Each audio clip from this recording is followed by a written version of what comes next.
All right, guys. So I have a treat. We have Sally Norton back with us today, and I have my health coach, Jen, as well.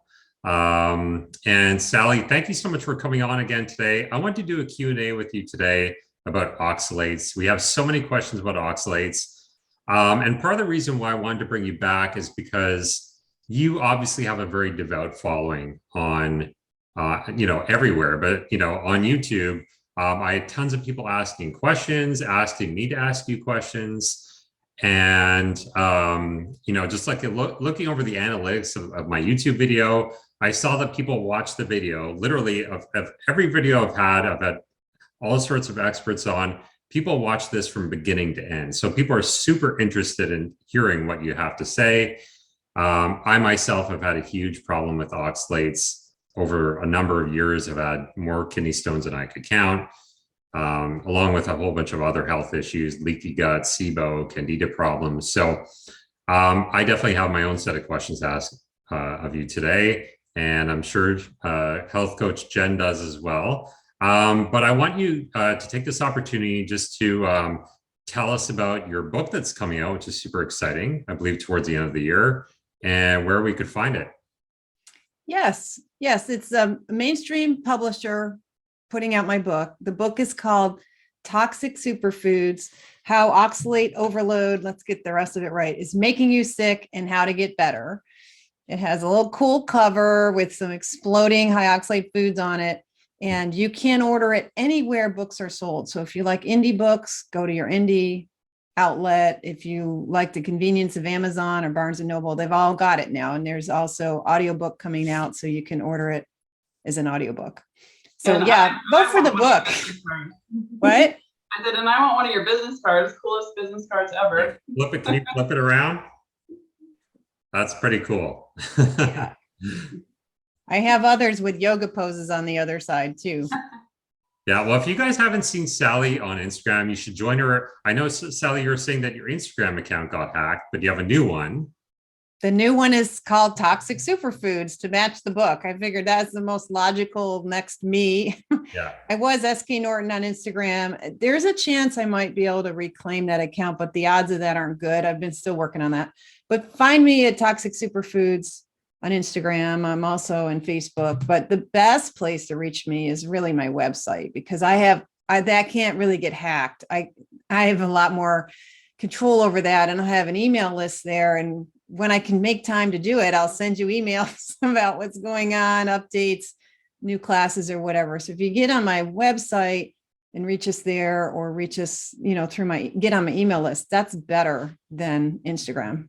But still, everybody go ahead and follow her on Instagram, because the poor thing lost 20 something thousand followers. Yeah, 22.9 thousand followers are now like, they don't know that that's not me. And I don't know if it's automated, but they're continuing to put materials on my stories and doing things to my account and sending spam out and doing dastardly things. Terrible. They dare to taunt me with texts through my WhatsApp, telling me, basically implying extortion.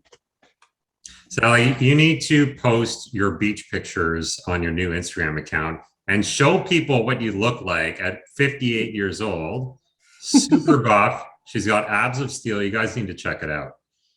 And so, Sally, the best place to find your book is on Amazon? Or anywhere else books are sold. Barnes and Noble, Amazon, indie outlets. It's basically mainstream press, so you can get it anywhere. And people in other countries all through the world are having success ordering it. So they told me, it's hard to reach me now. You don't know where I am on Instagram, but yeah, it's out there now. You can order it. And the more we order now, then maybe we'll print appropriate number of books to really meet this sort of unknown mystery topic. But there's a big latent demand for a fresh idea about why healthy eating isn't working that well for the vast majority of us who have, I look buff because I've never been abusing my health. I've not been in the middle of the grocery store eating refined soybean oil and garbage and drinking on weekends and doing it. I never did that. So luckily I didn't really trash myself physically. Like most of the rest of us have. So, but those of us who are goody two shoes and trying to eat well tend to overeat these oxalates, and it just isn't emphasized, not even discussed in most healthcare trainings, and even in holistic and integrative medicine, people actually resist this knowledge, which is human nature, but really tragic. It's like we live in this big Shakespearean tragedy, or Agatha Christie novel where the cute little old lady who's so sweet and nice is the murderer. Nobody can figure that out, because it's oxalate is like this sweet little beloved. Oh, it's in the produce and the vegetables and the nuts that are so wonderful.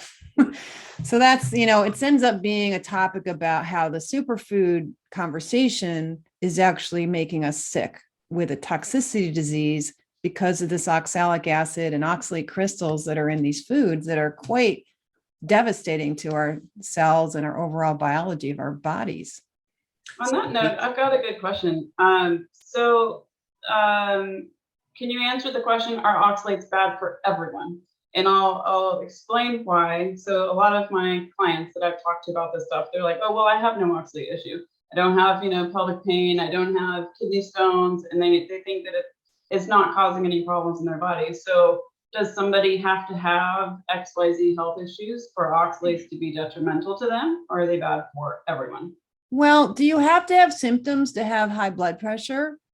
Do you have to have symptoms to have cancer?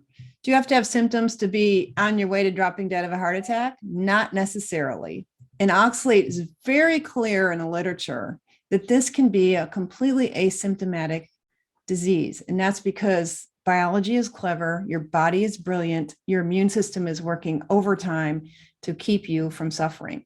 The body is very clear that it needs to keep its electrolyte balance correct in the blood, keep the blood as perfect as it can. And behind the scenes, there's all this sacrifice going on and all this tragedy going on. I had no idea I had osteopenia. You can't know that oxalates is ruining your bones until you do enough DEXA scans to find out what it. So, fine. If you aren't as committed to really fully knowing your health and really fully thinking about it, it's that's your choice. I'm not asking anyone to do something they don't want to do, but a lot of disease is asymptomatic. And when it comes to oxalate poisoning, very much so, it's really not until things start breaking down that you start getting the symptoms. And medicine thinks the only symptom is kidney stones, which is completely another huge myth around oxalates. You've got to have kidney stones to have an oxalate problem. So which diseases are most prevalent with oxalates? Now, I know oxalates are very much tied in with leaky gut, which could lead to pretty much any disease state you can imagine. But are there any specific diseases or conditions that oxalates are really linked to that you've seen?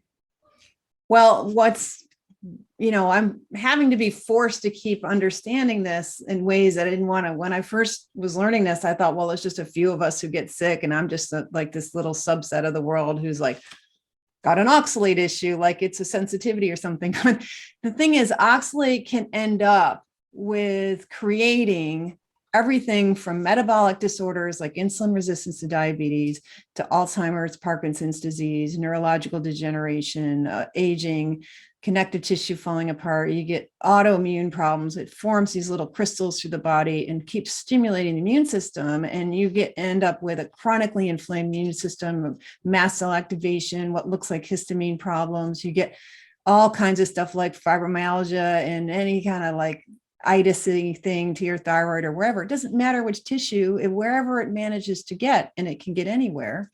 So it can mess up your connective tissues. It messes up your nervous system. It messes up your muscle function and your digestive tract. Now, the reason it can cause so many problems is because it is affecting cells in the most intimate way possible. It's scrambling cell membranes, which when you do that, you pretty much tell the immune system to come take away and kill that cell. So there's more immune activation. It's causing oxidative stress, really stressing out the mitochondria. It's getting in the way of enzyme function. So the cells can't produce enough ATP energy to do the work that cells need to do. And so you end up with an energy crisis down at the cellular level, which increases inflammation again. And they tend to get hooked into tissues. The oxalic acid comes into the body, into the bloodstream, is traveling in the blood, and will get hooked in areas and start setting up residence because it gets stuck to inflamed tissues, infected tissues, injured tissues. So if you're dying in dead cells, which is happening all day long, you're killing off your cells and you're building new ones if you're healthy, right? So if you type all day or you stand all day or do something, there's certain tissues at the end of the day that have had a lot of wear and tear. You might talk all day, you might eat all day, like you're using so much of your body, your mind is working all day long, your eyes are working all day long. All these tissues are having cells get old and die. Let's do it in a way I can pronounce. Cells get old and die. It takes a little moment there to get rid of the carcass, right? So these little bits of cell tissues, little bits of protein and membrane fragments and dead and dying cells are the perfect spot for oxalate to get stuck. So oxalate tends to be in tissues where you've had injury, infection, surgeries, all of that. And they can build up into these crystals. And the immune system does everything it can to not let these little, very toxic electromagnetic crystals continue to depolarize cells and destroy membranes. So it tends to wrap them up. It has like 3 ways of wrapping them up. And it's equivalent of putting vinyl coating over a hot wire, right? So all your plugs and cords in your house that have hot electricity in them, you could get electrocuted if you touch those wires, but you don't because you have this vinyl coating around them. Well, that's what the body's doing. It's using DNA from immune cells. It's using dead immune bodies. It wraps around and makes these little pockets around them called granulomas that die off and create a nice little pocket. So then you can be filling up with crystals and you never know all this activity is going on behind the scenes. So it can, to answer your question, if you're messing with cell membranes, mitochondria, the workings of what creates energy for cells, anything can go wrong, including the way you read the genome. So now, because there's a lot going on with oxalate down to the cell level when it gets into cells or when it's trying to come back out of the cells. And one of the problems is it's a calcium chelator. That is, it hooks up with calcium. That's how it becomes a crystal. It also hooks up with magnesium, copper, you name it, any metal it can bind with and start doing weird things to them and sort of stealing. It's a kleptomaniac. It's stealing your minerals out of your blood, which ultimately means it's stealing them out of your bones. And you will get osteoporosis if you continue to eat a high oxalate diet for years. I really think this modern phenomenon of an explosion of osteoporosis and bone problems, and we're much more injury prone than we used to be, I think, is because our diets are so full of oxalate. But to go back to its calcium grabbing kleptomania, down in the cell, this is really significant stuff. It's significant anyway, because a low calcium body, a low calcium deficient diet, which is what oxalate will create, and then it creates a calcium deficient body, is one that ends up with neurological problems, memory problems, all kinds of old age problems that build, and growth problems in children. It's very serious in children as well. In fact, oxalate was proven to be toxic for infants in spinach. Spinach was proven to be, because of the way it takes iron and calcium out of the diet and out of the body, for infants, it's considered extremely toxic. But you don't even hear about that. But down there in the cell, a little ion of calcium means a lot, because the cell uses calcium ions to tell itself what it's got to do next. It tells itself to go do this, go make insulin, go bring me some more sodium, go get rid of some sodium, do this, do that. And calcium is the messenger that tells the cell to do that. Well, if oxalic acid is being released from stores in cells or stores in tissues or coming in from your diet and getting into these cells, it's interrupting the fundamental communication system in a cell. And that means you're going to start reading the wrong genome, the part of the genome. You could turn your vascular cells into bone cells and you start getting vascular calcification because the calcium management in the cell is being interrupted. So in effect, when you're low calcium, because you don't eat enough calcium and you're eating oxalates dietarily, it creates calcified arteries because it ends up messing up the way the arteries are reading the genome and turning them into calcifying tissues. So anywhere you've got calcifying tissues, it could be occurring because you don't have enough calcium. There's a lot of confusion about calcium. It's got kind of a bad reputation even now, like, oh, don't take calcium. It'll calcify you. Quite I've the had opposite. that for years and years. My doctors would always say, because I have so many kidney stones, they'd always say, oh, well, just stay away from calcium. They never once mentioned oxalates, never once. But so I just wanted to comment on that because, I've had such terrible electrolyte issues since going carnivore. I've been carnivore now, mostly carnivore for about a year. And I've had terrible electrolyte issues. I never really equated that to oxalate dumping or just even oxalates, right? So that's really interesting that you say that. So just to touch on that though, do you recommend taking electrolyte supplements like calcium and It is potassium? the core of how to recover from oxalate poisoning. Basically, our diets are poisoning us with oxalate, and it's causing huge electrolyte chaos and stress in the body.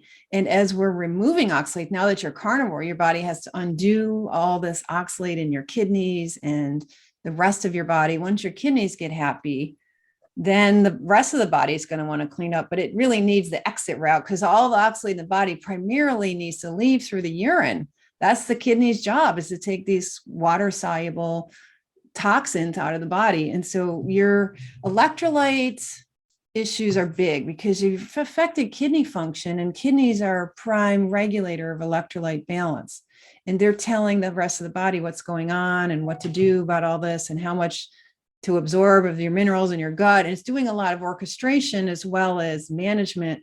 But when a kidney's stressed, you end up losing salt, losing more of these minerals because you can't resorb them as well. They get filtered into the filtrate in the kidneys, but then the kidneys actively have to save salt and save minerals and put them back in the bloodstream. And a stressed kidney gets kind of bad at that. So you get very depleted, even just from the kidney stress. But then there's this ongoing disruption of cell function and of your electrolyte balance generally. So I have all my clients basically on calcium, often in the citrate form, but not always, magnesium, usually in the citrate form, and potassium, usually in the citrate form, and salt, and usually a mineral complex to get the trace minerals in there too, because there is this devastation of minerals, and sulfur is another example of a mineral that can be an issue. And that's really like another unknown area that's complex in terms of how do you identify. But luckily, you start giving your body what it needs and keep persisting with that. And eventually your body can straighten it all out and manage it, especially if you're letting your kidneys recover. The kidneys can help the whole body do better with that. But the thing is, this getting rid of oxalates from our tissues is luckily a long drawn out process. And throughout these many years of oxalate having to release from tissues and get out of the body back through the poor little kidneys again, that is a continuation of the spilling of electrolytes. So there's a high need for mineral nutrition in order to recover from oxalate issues. On that note, there seems to be a group of people in the oxalate community who report that sometimes when they take minerals, they notice that it perpetuates dumping. Have you seen or heard any of that? Or do you? Calcium will promote the dumping. We don't really know all the mechanisms because this has not been studied at all. Right. This idea of us having accumulations of oxalates in our tissues beyond the calcifications in the kidney and the kidney stones is kind of been a blind spot in science. And so there hasn't been an impetus to study both accumulation and deaccumulation of oxalates and then how you deal with it. But it's very clear from a clinical standpoint, when you're working with people and living it yourself, that a lot of people, they start taking calcium and it increases the dumping. And I think this is why when some people go from a fairly high oxalate diet to a carnivore diet, and don't supplement anything, they don't start dumping very soon. Some people, it's like 2 or 3 years of carnivore. They're getting away with carnivore, which is a zero oxalate diet, because the plants are where the oxalates are coming from in our diet. The meats don't have it. So you go into a very low oxalate diet and you didn't have this clearing illness that is so evident in the post high oxalate lifestyles. Like, oh, the body is actually purging these oxalates, but the minerals promote that capacity to get rid of oxalates. And if you're not taking the calcium in all the complicated regulation the body's doing to try to manage the oxalate issue, without the minerals, it doesn't seem to have what it needs to do the clearing. So waiting on taking the minerals is not a bad idea necessarily, but it's all very individual on how you're going to respond to stuff. Going at your body's own pace, right? Because you don't want to, cause this massive dumping that we experienced in my family. My sister had kidney stones on and off for years, and we had no awareness of oxalate at all. Even with me being in nutrition, I had not heard anything about it yet. And so she had gone on a low histamine diet and, done AIP for years, kind of like whittled her diet down, getting cleaner and cleaner. Same that I had done for years. And when I finally went carnivore, that's when I started learning about oxalates. And so you start sharing information and it's like, hey, you got to get off oxalate. This is causing, massive problems for you, obviously. And so what does she do? Okay, oxalates are bad, cuts them completely out of the diet. And for me, it was fine. I did have some brain fog. I would have like some aching in my joints, fatigue. Like those are probably my biggest ones. Cloudy pee, stuff like that, but nothing really major, nothing that kept me from living life. Well, her throat started closing up. I mean, it was such a strong histamine reaction that it was, she was having massive histamine flares. And unfortunately, she had just gotten into benzo withdrawal at the time. And I don't know if you know much about benzo withdrawal, but it is quite a monster. And so her withdrawal will cause you to be histamine intolerant.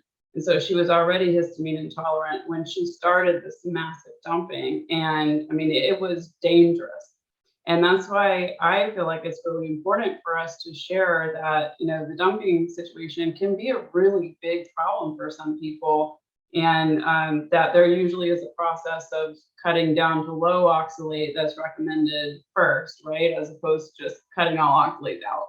But I know quite a few people that have had pretty dire situations where it affected their life when they just completely cut them out.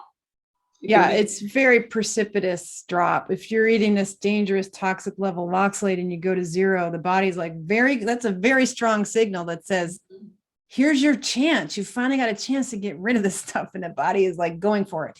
And so it is important to do this with knowledge. That's why we have to be devoted to education. That's why it's so important to do these conversations, to make sure that as people start to throw the word oxalate around, it comes with this caveat of, please learn about this before you do too much. Keep studying it, keep learning, because there are some general trends where going slow is better, both titrating down off a high oxalate diet in a semi-gradual way, in a way you can manage. It doesn't have to be too complicated. But also, anytime you're adding the minerals or other kind of supports, you want to do that in kind of a very aware, gradual way, and be gentle. And my analogy for this, like getting off the dangerous high oxalate diet, because some of people are using concentrates of spinach and juicing and smoothies and putting it in all their recipes and having tons of things, spinach, Swiss chard, sorrel, beet greens, beets, really high, living on buckwheat and quinoa, teff, these really high pseudo grains, bran. And then, there's certain vegetables like mine, it was sweet potatoes every day. And I wasn't ready to give them up. I was a big juicer myself. I had my omega-3 juicer and I was juicing every vegetable under the sun, just like, oh, I'm so healthy. And so this is going to be so great for me. Yeah. Did you notice that it wasn't really making you feel great, or did you feel great on it? Well, it's interesting because I find this with a lot of my clients too, that have been vegetarian or vegans, like, or even not clients, but people that I speak to about the subject that say, hey, I went vegan and I feel great. And in my opinion, it's often what you're cutting out as opposed to what you're eating, right? For some of these people. So if you go vegan Yeah. from a standard diet, hey, if you're cutting out, processed foods and sugars and things like that, then you're gonna feel better. So for me, at the same time I was juicing, I was also just really aware of what I was eating, and I was being very careful, very cautious. I was also doing things like, yoga and exercise and meditation and getting sunlight and whatnot. So I didn't notice right then while I was, doing this, like juice cleanses and things like that. I didn't feel terrible at the time, but it's later that you start, paying for it. So that's how I noticed. But I do know people that feel bad immediately when eating those foods too.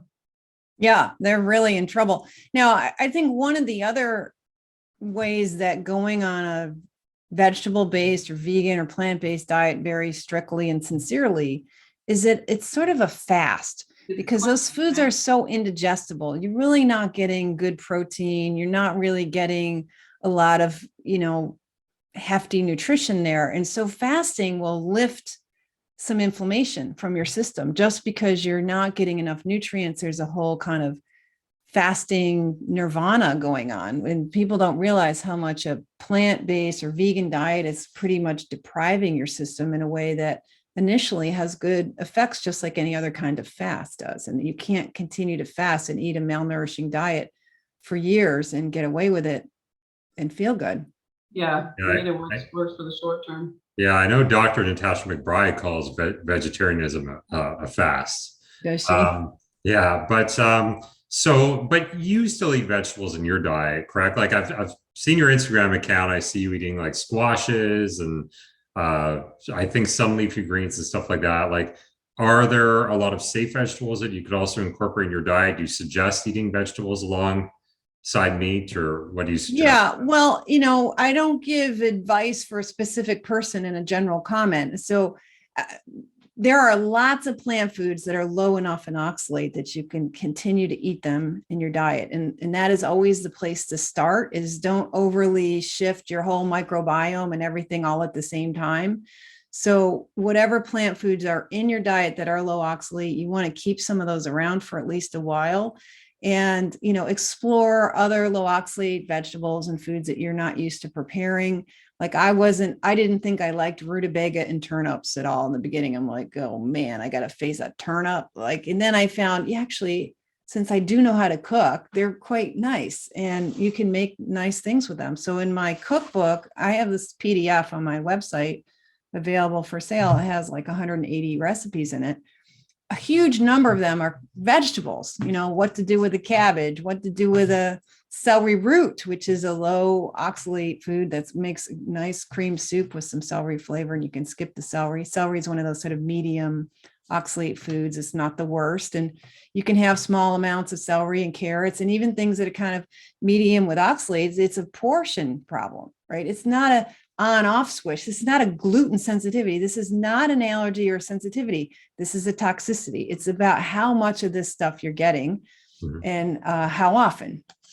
So you want to be taking your time to learn about what foods have oxalate and how to do this, but it isn't that big a deal. You're giving up sweet potatoes, spinach, Swiss chard, and beet greens. Like those are the key ones. And then almonds. No. Almonds, peanuts, pine nuts, and cashews. If you can get rid of those, you're on your way. If you can figure out how to live without those like 8 or 9 foods, you're on your way. And then if you have a buckwheat thing, you got to quit that too. But it isn't that big a deal. There's this list. I've got a beginner's guide on my website, but basically there's this little subset of the plant kingdom that's particularly bad. You want to really be aware of them. And sometimes you're like, if you are clearing oxalate heavily, we actually want to send the body a signal that says, no, let's not do that now. Let's relax on this oxalate clearing. And you eat a little oxalate, about 35 to 50 milligrams of oxalate. And that's like 6 spinach leaves. Well, spinach is terrible. You shouldn't eat. Yes, you should have 6 spinach leaves because it's about the dosing. When you do a a big spinach salad, you could be doing somewhere between 400 and 600 milligrams of oxalate. That's way too much. If you do 6 or 7 spinach leaves, we're down here at like a tenth of that. So a little 1/10 dose of a salad will tell your body, this isn't what I call winter. See, because historically we didn't eat greens and fruits and vegetables and junk like that year round. In the wintertime, it was all just hunted foods. It's for millions of years, we lived like in the ice age. There just wasn't little spinach gardens hanging around in the ice age and all winter long. This is all this, the way we eat now, what's in the produce department is a modern invention. We invented a lot of these foods. We invented all these tomatoes and potatoes and cabbage family vegetables, which is together, tomatoes, potatoes, and cabbage family vegetables is half your produce department or more. It's all human invention. Humans did not evolve on these foods. So it's not like it's essential. But what's happened since in my lifetime is now we have refrigerated trucking, refrigerated shipping, international shipping, 24-hour grocery stores, and year-round fresh fruits and berries. And you're supposed to get all this fresh fruits and vegetables, 7 servings a day, all year round, all modern concepts that were impossible with technologies that just never existed. Even the refrigerator is a pretty new technology. My grandparents in the Depression, hardly anyone had refrigerators that could have afforded an electric bill. People got by without refrigerators and spinach smoothies every day of the year. And speaking of toxic superfoods, I mean, all the processing that's going on with like almond flour is in pretty much everything now, it seems. Which killed my kidneys. If I even had like the tiniest amount of almond, like an almond flour cookie or whatever, right? And they put this in all this keto crap, vegan keto stuff now. It's just terrible, right? But so I just want to switch gears just a little bit.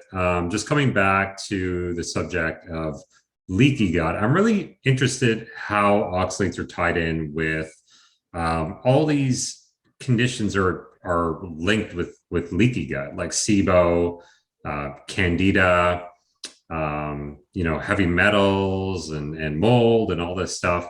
Can you tell us what that connection is like? And also with regards to Candida, there's that old sort of dogma that Candida produces oxalates.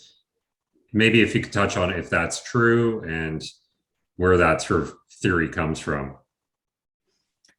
Well, I don't know which side to tackle first. Maybe we'll do the leaky gut thing and then remind us come back around to the Candida theories. That's a lot of questions. Yeah, there's a lot of interesting science and all that and theorizing and so on. But the leaky gut, it wasn't that long ago, 20 years ago, when the mainstream was even fighting the concept of leaky gut. But now we have the science that demonstrates how leaky gut works. And basically what this means is that the cell-to-cell gaps, so the whole digestive tract is lined by a single layer of cells, real diverse cells. You got immune cells, mucus cells, absorptive cells. And so these absorptive cells are especially interesting in leaky gut. They have these little cilia and they're connected together with basically this Velcro made out of protein. So the side membranes of these absorptive cells have these protein things hanging out the edge that look and act like the hook and loop closure of Velcro. And normally that's what we call a tight junction. But when you have leaky gut, the cells are kind of like pinched from inside and the gaps between the cells and the whole Velcro hooks are kind of loose. So now this channel between the cells where water is absorbed from your food and all the little minerals like sodium and chloride and potassium and so on are floating in this water as little solutes, little dissolved substances, just float right in between these cells. Well, oxalic acid is this tiny little chemical, just a little bigger than your mineral molecules that's dissolved in the water. And the more dissolved and the more watery the meal, the more free it is that oxalate just floats between these little gaps between the cells. Now, when you have leaky gut, you have like a rushing river of water and oxalates pouring into your bloodstream. That's 5 or 6 times the amount you would absorb with a healthy gut. So anybody with any kind of gut inflammation, post-bariatric surgery, obvious gut symptoms is likely to be what we call a hyperabsorber of oxalate, which means a pretty kind of average diet could get you into oxalate trouble if you have leaky gut. Big deal. Yeah. Is there like the chicken or the egg? Because I've heard that, if you have leaky gut, oxalate's going to be an issue. If you have oxalate issues, they're going to hurt. Leaky gut is going to be an issue. High oxalate, you're going to have leaky gut as well. You're going to have leaky gut. And I actually think it's oxalate and its other friends. Oxalate is one of a whole set of bullies that plants make. Plants make a lot of toxins, and all of the plant toxins, the lectins, the phytates, the blah, blah, blah, are all gut damaging toxins. Mm-hmm. And way I really ended the health of my gut was through lectin abuse. I was also abusing oxalates because I loved rhubarb as a kid, and we ate beets and beet greens all summer long, and I grew Swiss chard as a kid, and Swiss chard.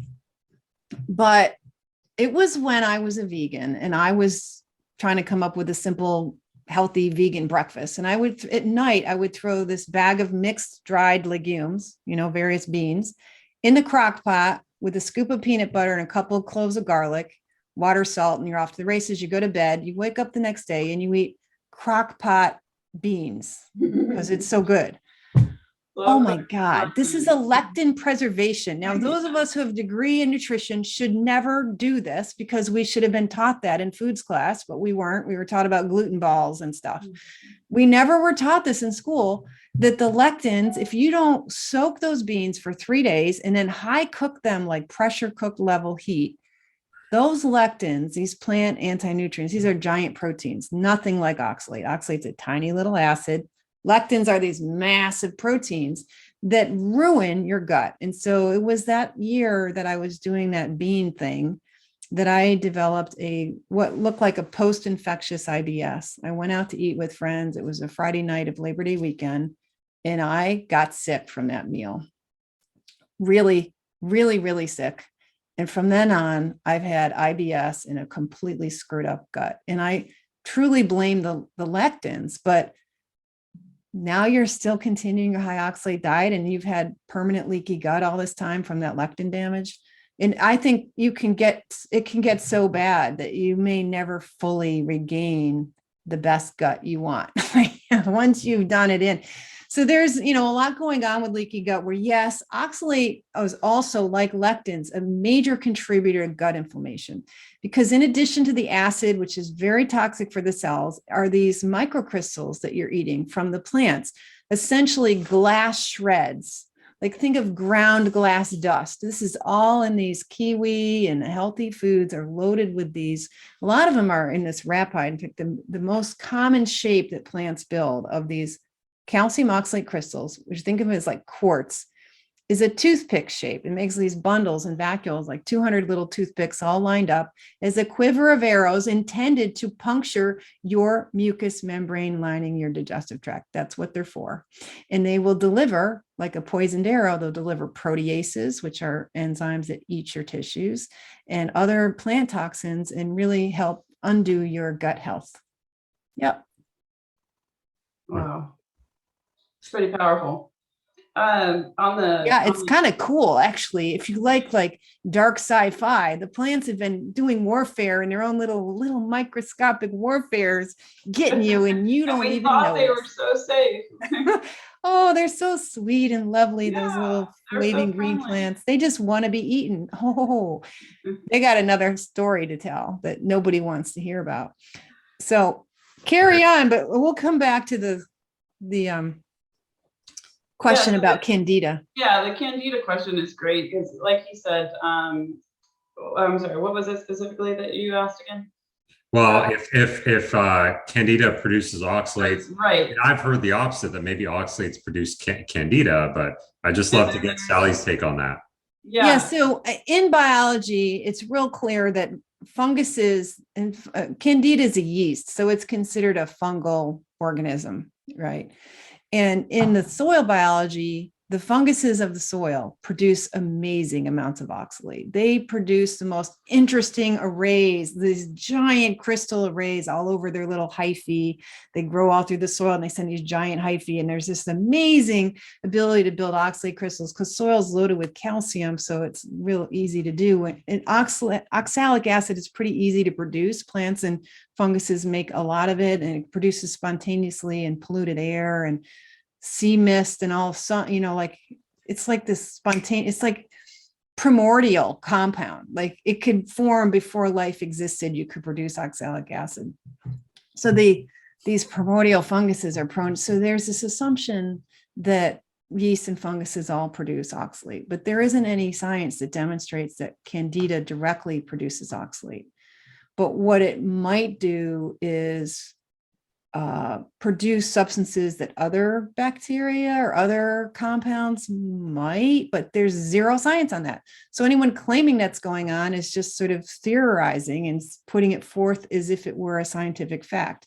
What is true is that oxalate creates a body that's prone to infection and creates a damaged immune system that has a hard time controlling infections. So you see all kinds of infectious problems in people with oxalate poisoning, including a history of yeast infections and Candida and UTIs. And I mean, it's classic that an oxalate problem creates UTIs. And it used to be the reason kidney stones were so deadly in the day is because ultimately you would get a kidney or bladder infection and die from that because we didn't have antibiotics.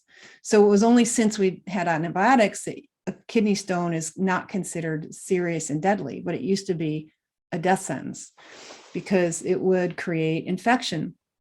So one of the things it's doing to your metabolism, beyond interrupting how well the immune system is normally would control a Candida overgrowth, it has lots of ways to sort of garden and tend the microbiome of the body.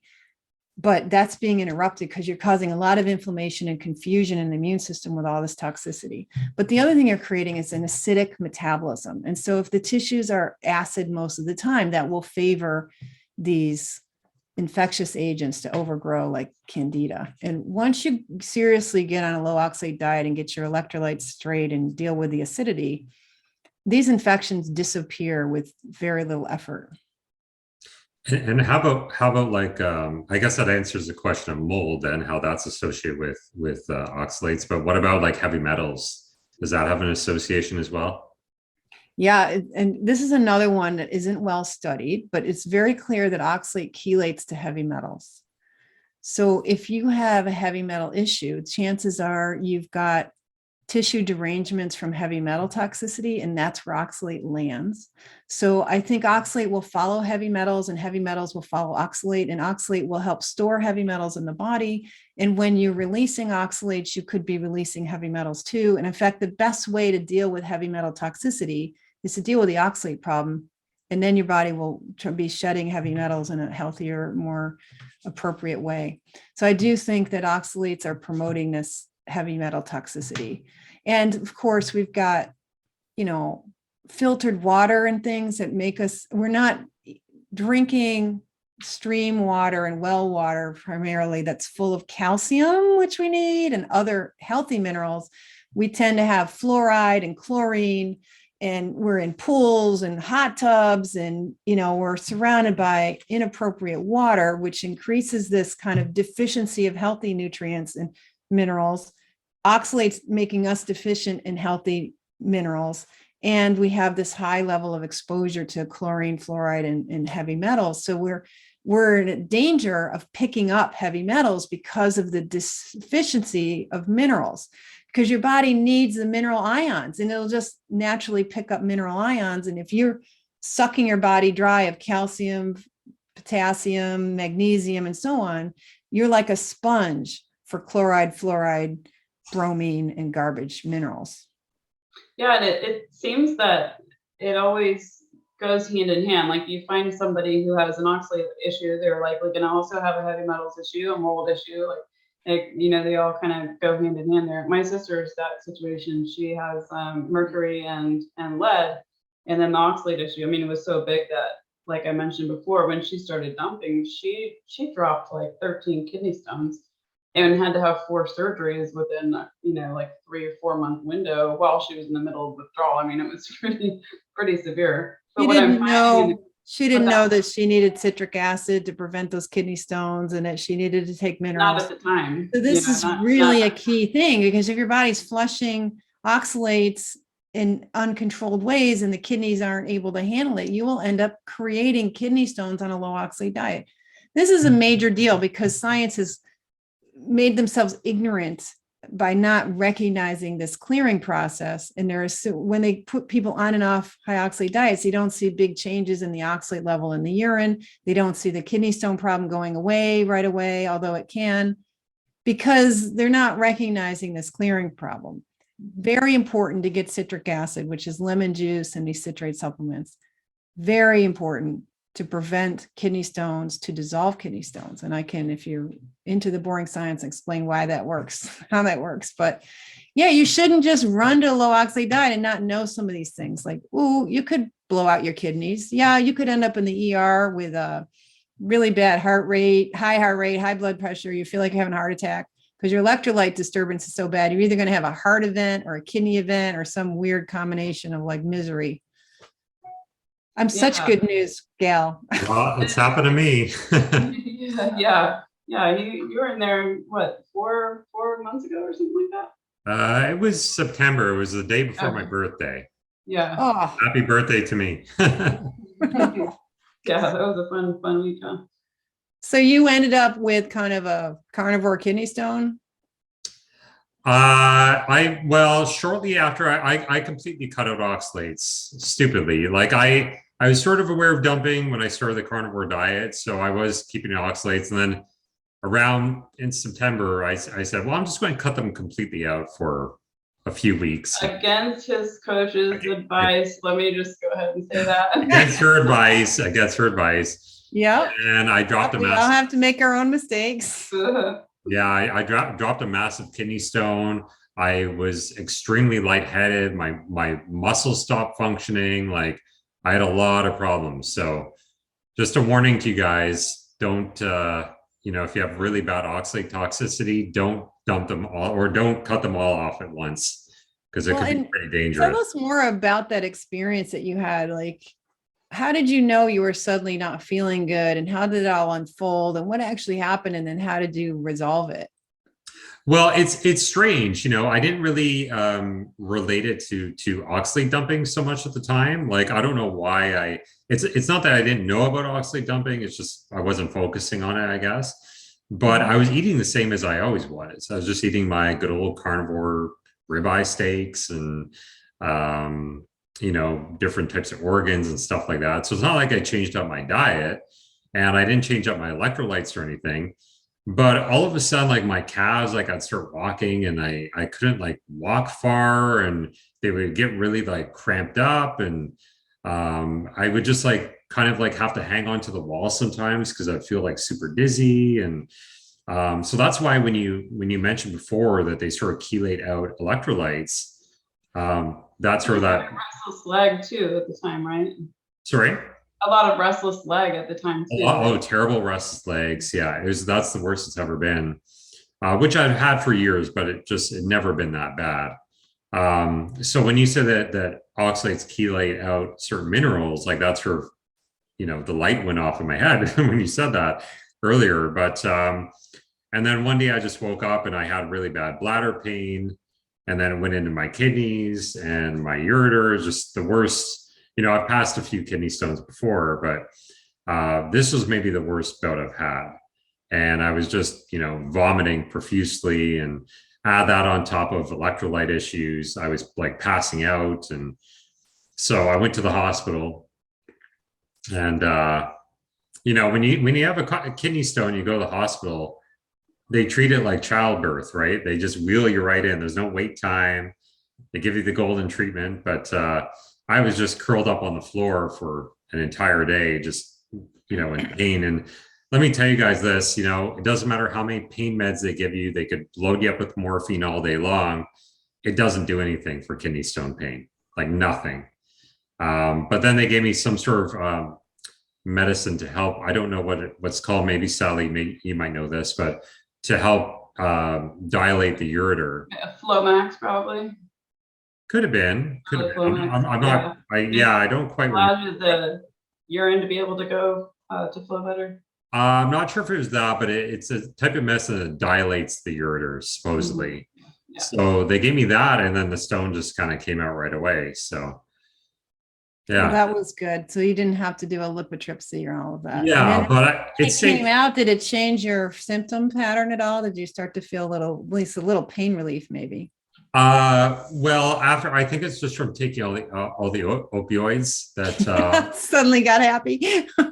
well, well, about 48 hours after I think all the meds completely wore off and they were all out of my system, then my gut problems started to get really bad again, I think. And maybe just from the stress of passing the kidney stone. I mean, it's hard to say exactly, right? But well, your gut is a site of excretion. When your kidneys are in trouble and you're going all acid and your kidneys are stressed like that, the gut turns on its best power to take oxalate out of the blood. And you had a surge of oxalate release. So the gut was working really hard. I don't know if you noticed where you got hemorrhoids or burning stools or gritty stools or anything, but the gut will like make an effort to fill in for the kidneys. Oh, absolutely. Yeah. And I noticed that my skin was flaring terribly and everything, but also trying to help.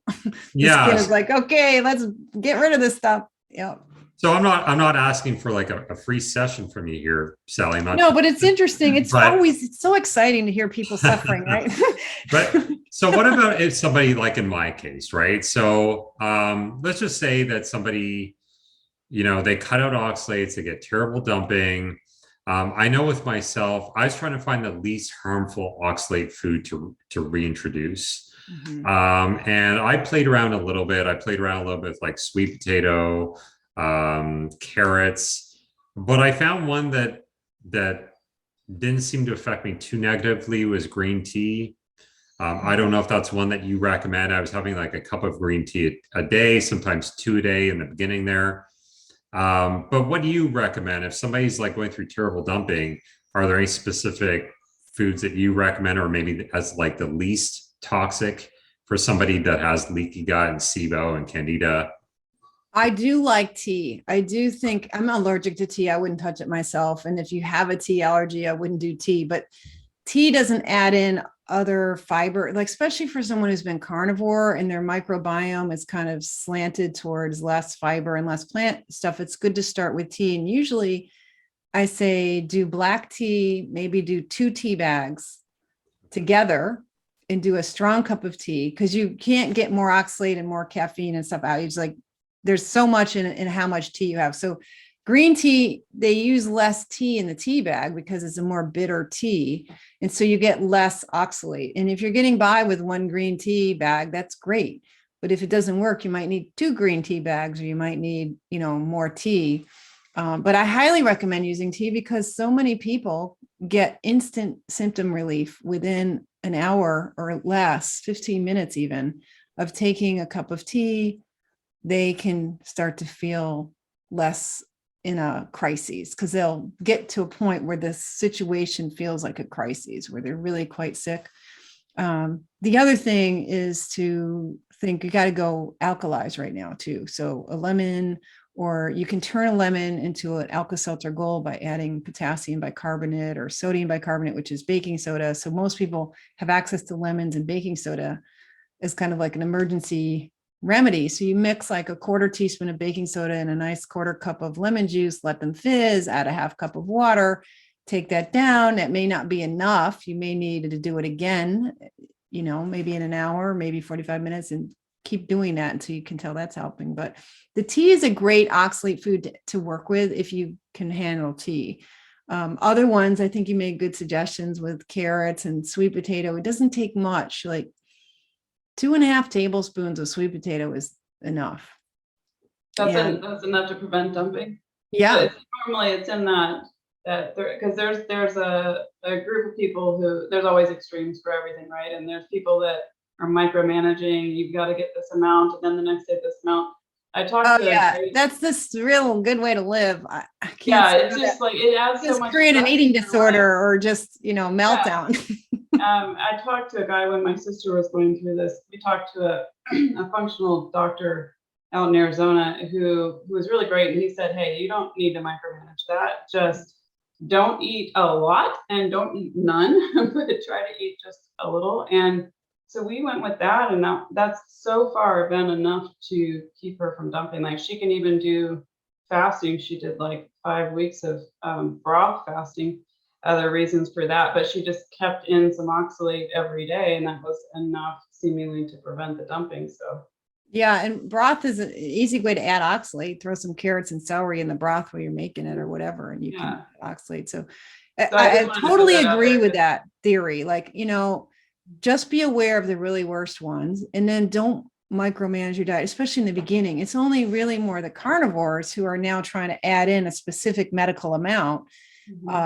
That need to be really worrying about the data and counting and so on. And that's because if you take a little too much at one time, it's potentially a trigger dose. And if you're in the middle of a big spilling and your bloodstream is already high in oxalate and you add a little too much at that time, it does sometimes dysregulate the body's control of the process. And then you can get stuck in this constant clearing process where your system can't turn it off again. So that's my caution about be casual. Like if there's a little carrot and celery in something, you can have a bite of that. Don't freak out. Don't get too hysterical about it. But when you're trying to sort of medicate a dumping situation, you do want to kind of be a little more precise. The rest of the time you can be pretty kind of back of the envelope, kind of just the process of learning what's really low and high is confusing because the data on the internet is all wrong. Yeah. Even everybody's favorite list has got 200 mistakes in it. It's very easy to enter mistakes into a database or a spreadsheet or whatever. And then, a certain kind of false idea, like the idea that coffee has oxalate. It doesn't, but it's written in the titles of medical journals. So if you think you're checking prime sources and you go look in the medical literature, you'll see that coffee and tea are high in oxalate, which they're not. I mean, tea is sort of, but not compared to spinach, and coffee, not at all. But the mistake comes from the researchers themselves. They're putting out bad data and thoughts themselves. In this case, what's high in oxalate is the powdered instant coffee powder. So if you eat a whole cup of powder, which would be a most bizarre behavior, you will be a high oxalate food, but you use, not even a gram of powder to make a cup of coffee from instant. But that's the kind of mistakes that even researchers make. So just numbers and math seem to baffle people, including people with PhDs. Yeah. Is there a list that you trust, or do you have one on your website of oxalate amounts? I have one coming out. I've been working on a database for 3.5 years and reviewing all the prime sources of data and trying to weed out the bogus data. Because there's a lot of publications where you don't really know enough about the food and their technique, where it's just bogus data. And then even within an article, there may be one item this isn't described properly, and it doesn't match all the other tests of that food. So it's got to be a problem piece of number. And, I see so much nonsense with people who are even really respected in the field of oxalate literature in terms of data. So I'm trying to come up with, but I've had to take my time because I'm writing a book. I don't have a staff. It takes a lot of talent to write a database. It takes a lot of time, and it takes a lot of know-how to interpret medical literature. So this has been glacial speed, but it's coming, and hopefully before April of 2022 we'll have a good resource available on my website. But in the meantime, my basic list and the beginner's guide is good, and awesome. That's all I got to offer, because there's mistakes all over the place. Yeah, it's we're on the forefront of all this stuff, which to me is exciting, right? I mean, it's something that's new to so many people. So many people haven't even heard of it or don't believe in it. And we thankfully are on the cutting edge of that. But I'm excited to see what's going to come in the future. Is there any research going on now that you know of that is kind of exciting to you? Is there anything we don't know about? Well, there was a trio that was focused on oxalate and kidney stones and was diet oriented, and they're starting to retire now. And what they're leaving behind is an active group of well-trained researchers who know what they're doing, who get a sense of the significance of oxalate in foods, and they're starting to do some stuff that will get us past the kidney stone. As much as I feel bad for Scott and his kidney stones, most of us with oxalate poisoning don't get kidney stones at all. And there's a whole bigger story that we haven't been funding in literature and research and haven't been putting talent towards. And I think that these guys who are at the University of Birmingham, Alabama, have created a research group that's going to do some wonderful things. So that's where I live. Oh, well, half the time. I live in Connecticut half the time and Birmingham half the time. Oh, well, you'll have to go meet these. Must be at UAB, at the University of Alabama, Birmingham. Yep. Okay. So, yep. Sally, I just want to touch on that as well. So just inversely speaking, regarding supplements. Now, I've heard certain supplements could make oxalate toxicity worse. Like I've heard vitamin C in high doses. Obviously, like certain herbal supplements people take, like turmeric, which is very common in like the leaky gut world. I've even heard glycine. Are there any supplements that you'd recommend staying away from? Those would be good ones. Overdoing collagen is another one. Like you can have a teaspoon or two of collagen, that's fine. But if you're doing like a tablespoon twice a day, you're overdoing it and you're creating more oxalate, because there is what we call endogenous production. And maybe 10% of what ends up in your kidneys are coming from the processing of amino acids. And proline, hydroxyproline, and glycine are considered the precursor molecules that become oxalate when they're in excess. So one of these brilliant men who are at UAB did a research study. He's done a lot, but one of his studies looked at this specifically, and he said 7 grams of gelatin is enough to start creating oxalate in the body. So that's a tablespoon is 8 grams, right? So he's demonstrated, I believe in humans, I'm not sure, I'm pretty sure it's a human study, I forget now. All the thousands of articles I've read, it's with oxalate brain anyway, it's hard to retain the details, but I basically say, okay, you got to cut back on the collagen, but vitamin C is the bigger story. Vitamin C is a huge story. We've known for a very long time that excess vitamin C hanging around degenerates into oxalate, but we don't really understand the mechanism completely. Is it an enzyme in the liver doing it, or is it just happening spontaneously, or is it both? The understanding the physiology of these molecules has been elusive. It's surprising how much we think we know as consumers. We want answers to things that aren't there, because this is tough science. You have to have a reason to put a lot of brains on it and come up with some magical techniques to see the invisible. And chemistry itself is a fascinating. I mean, when did you ever see an oxygen molecule and how it hooks up to a carbon molecule? This is all based on some pretty fancy thinking to figure out chemistry, let alone biochemistry, which is really complicated. So vitamin C is an essential nutrient. You got to have a little bit, a very little bit. The RDA is like 10 times your actual tendency need. It's around, now it's went from 60 to 75. So you can just kind of round it up even more and say it's 90 or 100, like you need maybe that much a day. Yeah. But even if you got 100 in one meal, that's too much, because you, at that moment in time when you're absorbing that C, there's only so many white cells that need the C to pick it up. So then it's kind of like extra C hanging around in the serum and the tissues, and that can become oxalate. But at a food level, you can't overdo C too much unless you're like just juicing like crazy.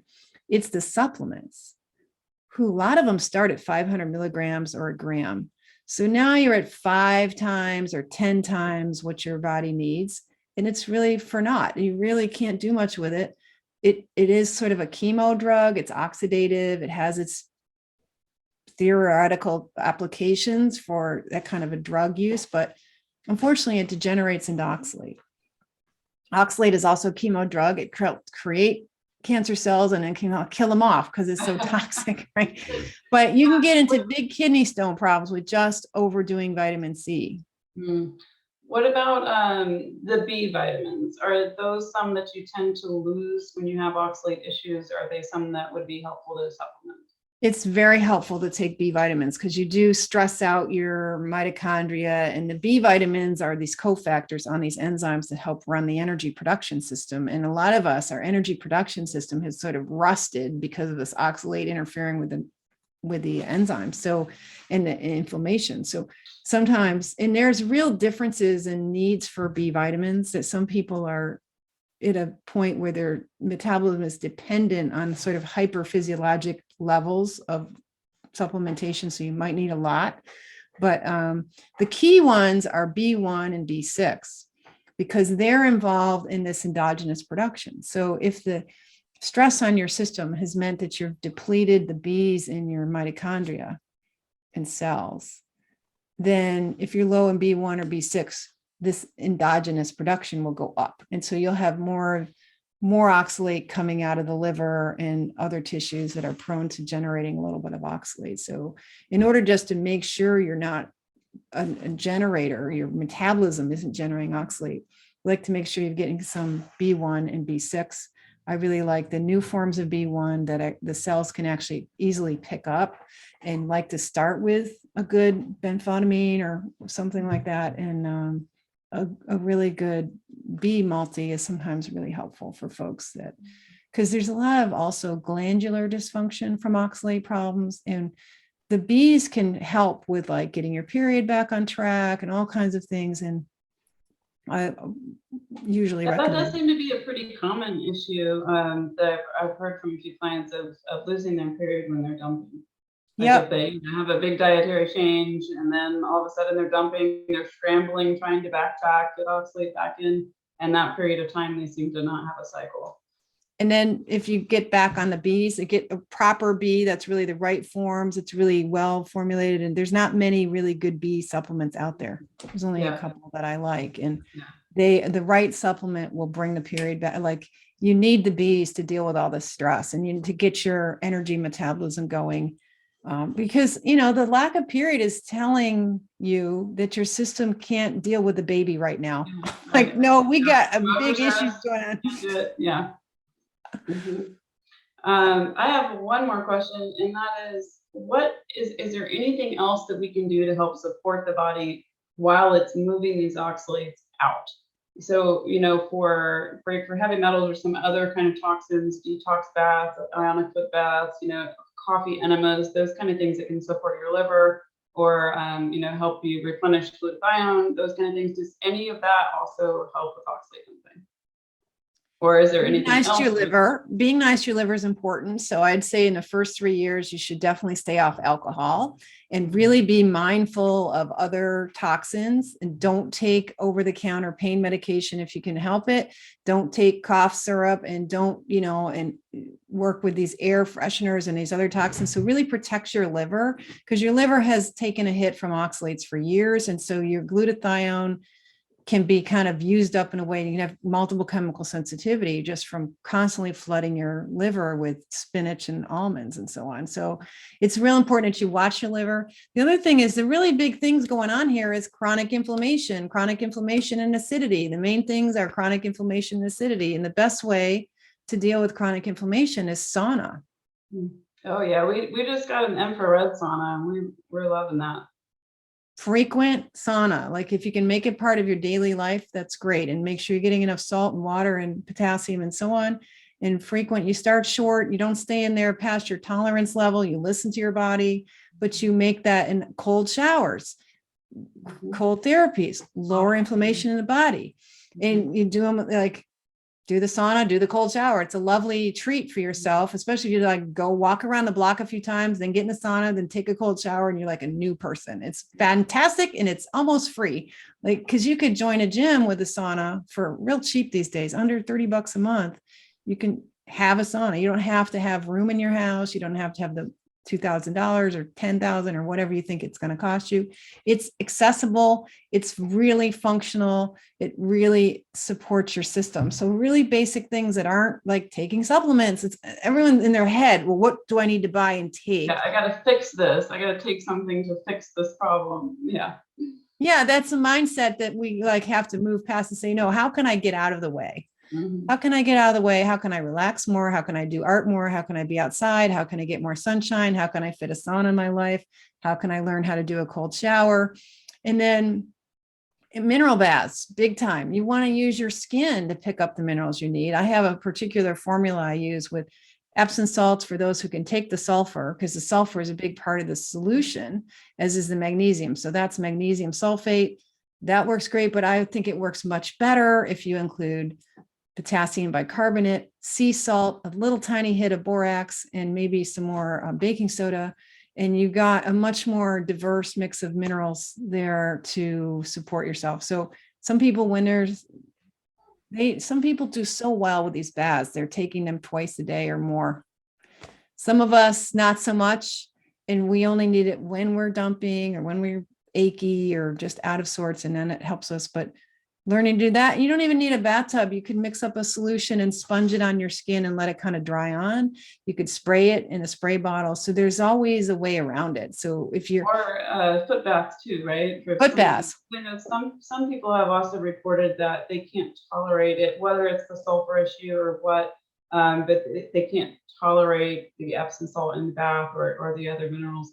And so if they find that if they do just a little bit in a foot bath, I mean, there's like 2,000 glands on your feet, and is there really that many? 4,000 pores on your feet, if I'm remembering that correctly. And so you absorb a lot there, and can detox through your feet as well. So I usually recommend people start with a foot bath, actually, just to kind of gauge their tolerance and do that for a couple of weeks, even if they're really kind of brittle. Definitely. And you can switch to magnesium chloride if you don't do the salt. Like there's always more ways to play with it. Yeah. So the other things like the ionic foot baths and, pulsed electromagnetic therapies and chiropractic adjustments and deep tissue massages and certain forms of exercise, some of those can be a little too much for some people. And you really want to, if you dare to use them in a very gentle, low dose kind of way, because it doesn't take much sometimes to like start a big release that can be pretty unpleasant. Well, I will share this. So my sister went to a detox clinic out in Arizona, and it's helping people get off of medication. She was on psych meds, so it's to help her get off of that. But I mean, they had them doing sauna for 2 hours a day, doing just all of these pretty heavy detox methods. And she did not leave there better than she arrived there. There are some other reasons for that. It was too much for her. We learned that it's not always best to like force things out of the body, but better really to have the mindset of supporting your body. And I like what you said too about getting out of the way. That's a big part of it is getting out of the way and letting your body do what it's going to do. And I find often if we rush the process, we typically don't feel well. But if we support the body, let it have its time to do its job, which can, necessitate a lot of patience. But that typically is the best way to go, let the body do it. But there are things that we can do to support it without pushing it beyond what's, I guess, happy for the body, what makes it happy. Just pushing it too far. That's the most important takeaway from the whole discussion is don't try to know more than we know. Don't try to push yourself. Don't try to make this go fast. Don't be thinking, how do I get rid of this fast? Nope. You stop poisoning your body and let biology do what it wants to do, which is create a vibrant, healthy body that won't get run down by a lion. Like it's trying to make sure you're functional every single day, and it's going to do it in a way to keep you alive. And you think you need to like get it done and over and rip off a Band-Aid. Well, that's just, not going to work. Our ego tells us that we need to fix it instead of allowing the body to do it. I think that's a big thing too. We mess up our health, and if we get out of the way, the body will try to correct it anyway. And it could take a while. It doesn't just happen overnight, like a lot of people seem to think.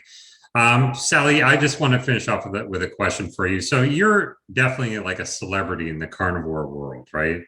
Everybody knows who Sally Norton is in the carnivore community.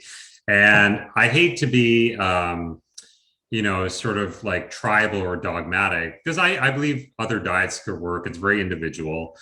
But I know yourself, you're not 100% carnivore. But what is your take on the carnivore diet? And have you ever been carnivore completely yourself? Well, there's a debate about what means carnivore, because even Sean Baker will say if you're 70% meat, that's carnivore.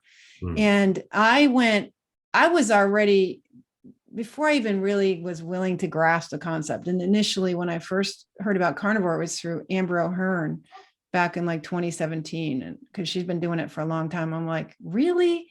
That's just so weird. But by the time 2019 came around, I was already down because Oxalate was teaching me that my body didn't want cabbage vegetables anymore. I cut them all out. I'm allergic to like all the cabbage family vegetables. I'm allergic to like certain of the, like my system, because oxalates do this to you, the gut damage and the oxalate thing, you become hypersensitive. So I was already down to eating only meat, coconut, some occasional pineapple, and lemons primarily. That was most of my diet. And then the carnivore world was starting to turn on to oxalates and wanted to talk about it. I thought, you know what, I'll just go full carnivore, because I basically take out 2 or 3 foods. So that was April 1st, 2019. And I tried to hang with that as long as I could. And what I found was it was causing night arousals, bad sleep, cramps, leg cramps, all this stuff. And minerals weren't going to touch it. What I needed was carbs. And what I realized with this metabolic damage, and what the literature says is that we don't necessarily make glutathione and blood sugar properly because of the interference with our metabolism. And so for a lot of us, we can't stay in like this sort of idea of pure carnivore, which is very dogmatic. Mm-hmm. Like meat is critical to the diet. I put everybody on, you gotta work back to some animal products. Let's find animal products that agree with your system, that you can start with and get on meat. So I think that's critical to healing this thing. And going all the way down to kind of the ribeye water salt diet is a great idea. I encourage people to get there when it's appropriate and only stay there for as long as it's appropriate and really work with your body, because it's a gut healing thing. It's a lot of things it's good for, but it's almost like a fast in a way, because you're fasting from your culture, you're fasting from your society. There's certain ways, and you're asking your metabolism to be in chronic ketosis, which I think is too hard on the oxalate poison person generally. So I love carnivore. I am pretty much a carnivore. I mean, I'll have papaya 3 times a week when I go buy a papaya 3 times a year, like not happening a lot. And I've got squashes in there that are staring me down. I'm like, dare I cook you? Do I really want you? Are you going to give me bloating and bother me? So I have this thing with vegetables. I try to keep them around so that if somebody wants to come over, I can actually show up with food they recognize. But it's a kind of weird answer to say, I love carnivore. I am basically a carnivore and I don't recommend it. And I don't push it. And I don't push a diet. I don't sign up for a label on a diet. I sign up for you getting healthy, you not being toxic, you listening to your body, and letting your body take you on this magical journey of self-discovery, healing, and appreciation for the nature of you, the life of you that's thriving. And if you could just respect that and learn through the process, it's wonderful. So I think carnivore is great for those who are thriving on it. It will eventually break. I have people come to me 2.5 years into carnivore after being keto. They were great for a while, but now they are in such extreme pain with dumping and oxalate problems. They have to get on a more mixed diet. And we don't understand all that's going on. So eat meat, eat fatty meat, eat some organs, eat local meat, eat grass-fed meat, eat raw milk and cream and butter and fat and pig faces. And I eat like that, but I don't recommend that because not everyone's ready for that either. Emotionally, socially, psychology, they got kids in the house, they got whatever reason, it doesn't work for everyone. And to think that one answer does is to not be really helping people, I think. Yeah. Okay, that's a great answer. I agree with that for sure. Yeah. When I'm covering my mouth like this, it's because I'm talking to my daughter and trying to get her to calm down because it's March break here. So now she's playing with the light switch, in case you guys are wondering. But Sally, so I think we'll just leave it at that for today. I think that's amazing. I had a previous interview with Sally. If you guys want to check that out, I'll link it down below. you guys need to get on ordering Sally's book because I'm sure it will be absolutely amazing and will go much more in depth than what we went into today. But Sally, where can we find you? I know you have your new Instagram account. Can you just reiterate that? Can you give us your website address? I'm going to link it all below, but if you could just let us know where to find you before we head off here. Yeah. So the new Instagram address is at Toxic Superfoods, all one word, no underscores, just at Toxic Superfoods. And my website is sallyknorton.com, which is spelled with a Y, Sally, SALLYKNORTON. And that's the two simple ways to reach out. I really enjoyed it today, Sally. You're awesome. Likewise. Yeah, Likewise. You guys got a handle on this. We could talk for 6 more years. 6 more hours. Well, years too. Years too. And let's do that. Let's keep the conversation going in our communities and with each other and build this awareness, because the future of all of us depends on us learning to not poison ourselves in the most basic ways. And I just want to thank Health Coach Jenn. She's my personal health coach. If you guys are looking for an amazing health coach, Jennifer is the person you want to speak to. Again, I don't know if she's taking on clients or if I take up all of her time, but I'm going to link her email address below anyway. And if you guys want to reach out to her, you can, because she is absolutely amazing. And she is well-rounded in her knowledge of oxalates and other gut health issues. So thank you. I appreciate it. Yeah. So Sally, we'd love to have you on again. Maybe we could have like the whole team on. Elliot Overton, Susan Owens, have all the oxalates in one oxalate experts in one place. That might be a little too oxalate toxic. It might be too much. Be fun. Yeah. Absolutely. All kinds of fun await us in the future. I think it's amazing how much it's helping people and how quickly, despite the long haul recovery, it is a chronic disease. And so it's exciting to be in a space where people feel not only vindicated about what's been going on with no solutions, but also so hopeful, so excited. Yeah, that's the beauty of it is, and the message people need to take home too, is that the body will heal from this. A lot of times in the moment you feel like there's no recovery possible, but with this, recovery is possible. You will heal, just gotta stick it out. There's a lot of trial and error and a lot of time, right? So it could take time. Anyways, okay, I have to get back to my daughter, but I want to thank you guys so much for coming on. Please subscribe to my channel if you haven't already. We hope to have Sally back again at some point, and talk to you guys all soon. Bye. Bye. Bye.